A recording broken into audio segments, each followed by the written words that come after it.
Ha, man. Okay, so to start this off, I actually did a long run earlier today, and I ended up leaving my sunglasses somewhere. I've lost them, and so really it's a suggestion for anyone choosing to run outside. If you don't want this gigantic vertical line between your eyebrows, don't run outside without sunglasses, because that's what I did for like 10 years, and it was just me going like this all the time while running, and now it's created this burrow right there. I'm probably gonna have to get some Botox for it in order to get rid of it. But it has been totally influenced by doing exactly this. I have not realized how horrible it was or how often I did it until I lost my sunglasses. Okay, so today's random phrase generated for today is, what am I, chopped liver? What am I, chopped liver? It means it's a rhetorical question one gives to someone else who is giving them less consideration for doing something than what the person who is asking the rhetorical question feels that they deserve. In other words, you don't have enough confidence in me. You're not giving me enough credit. What am I, chopped liver? Oh, what should I go with for today?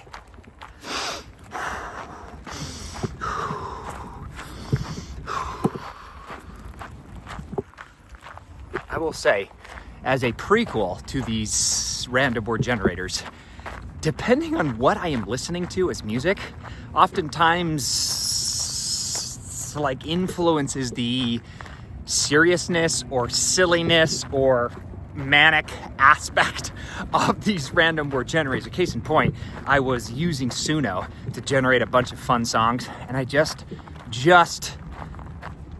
Suno prompted this new creation that I called tessellating, which is like repeat patterns found within an object. Oftentimes polygons are repeat patterns upon something without gaps. Like my tessellating paddles on my camera strap. Anyways, the point is they came up with two banging songs. I've been dancing out in this field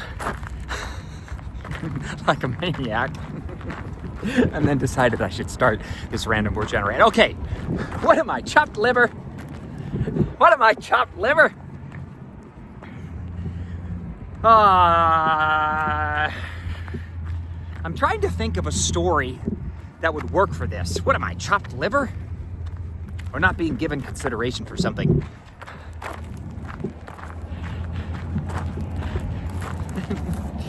And I could say that so many times in my life, I have not wanted to have that as a rhetorical question towards someone. What am I, chopped liver? Because it implies to me that your destiny is in one way, shape, or form in the control or in the hands of someone else. And that because they haven't interpreted or perceived you as a high enough standard, they've dismissed you. And now you're having to respond to their inconsiderate perception of you, that you have to kind of be like, oh, what am I, chopped liver? And I think that a saying like that probably, and a belief inside you like that, often comes probably from childhood. I would say that, like, you know, growing up, I was a really competitive kid. And I think that rubbed off on me and the sports and the things that I decided to do as a kid, until I got to the point that I realized that no matter how much hard work or talent I innately had, there seemed to always be someone better, or there was some kind of external force that kid could use as leverage that would push me down or disregard me and other kids who were equally talented and worked just as hard, and they would get the upper hand. So one thing is I am left-handed, But back then, when I was playing baseball, I was a pitcher and I loved pitching. And I thought I had like an edge because I was a left-handed pitcher. So it was really weird with most batters being right-handed, to go up against a left-handed pitcher. And so I would spend all this time like trying to really like master curveballs and fastballs and hardball, knuckleballs as a left-handed pitcher, thinking that like, okay, I already have this competitive edge, which is being left-handed. Now I'm gonna refine that competitive edge and make it so that I'm like a 1 of 1, so that I never have to have the conversation of, what am I, chopped liver, with the coach, when he would decide to put his son in as the pitcher. Now granted, his son was really gifted. His son was a great pitcher. But in my little brain back then, I saw it as nepotism. This guy is just letting his son have all the glory, no matter how hard I work, as a pitcher. His name was Ralph. He was a phenomenal pitcher, by the way. But my little brain was like, it bugs me. And what ended up happening was I ended up striking a bargain with the coach. The coach was again going to put Ralph in as the pitcher. And I said, Coach, come on, like let me do this. You know, let me be the pitcher for the last couple of innings. And he's like, no, I think it's better that we just let Ralph be the pitcher. And I said, all right, well, listen, how about this? How about you put me in any other position, and I'll play that position the best that I possibly can. And in exchange for you allowing me, if we're far enough ahead in the game, if we have enough points scored, or home runs scored, enough runs, I guess is how you would say it in baseball, enough runs scored in relation to the other team, that you'll put me on as the pitcher and I can be the pitcher. And he was like, all right, cool, whatever, sure. So he put me in as a shortstop. As a shortstop, right? I think that's the position, or maybe it was second base, because it was in between first and second base. Anyways, he put me into this position, and I crushed it. I was striking. I crushed it, right? I was catching foul balls. Even though I was the second base, I was playing second base. I would run out and catch foul balls. I would throw it super quickly to first base and get the guy out before he would touch first base. I did all this different stuff. And I did the position so well that the coach ended up letting me pitch the last inning. And I, for a moment, as I went up to the pitcher's mound, I was like, what am I, chopped liver? But that inning went so fast because I struck out the first two kids, and then the third kid hit a foul ball and I ran and caught it. And that was the end of my pitching career, because the coach thought, oh my gosh, this guy plays second base so well, I'm just gonna have him stay on second base indefinitely. And so I ended up playing outfield and second base because I was so good at catching balls and hustling. And it was actually like, oh my gosh, I wanted to be the pitcher, and now through nepotism, Ralph gets to be the pitcher. And what do I, chop liver? I end up getting second base and outfield.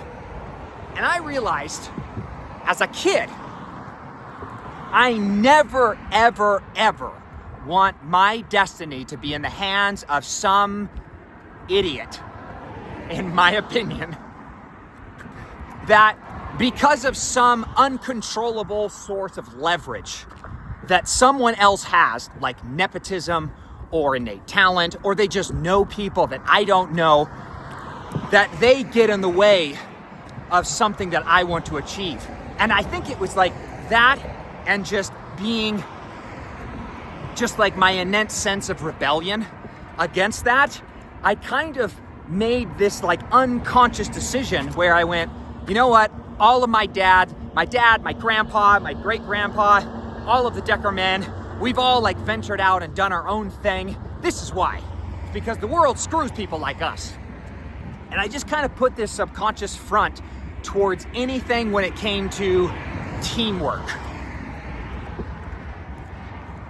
Teamwork at all. Like, I didn't like doing group projects in school. I didn't like sports of any kind.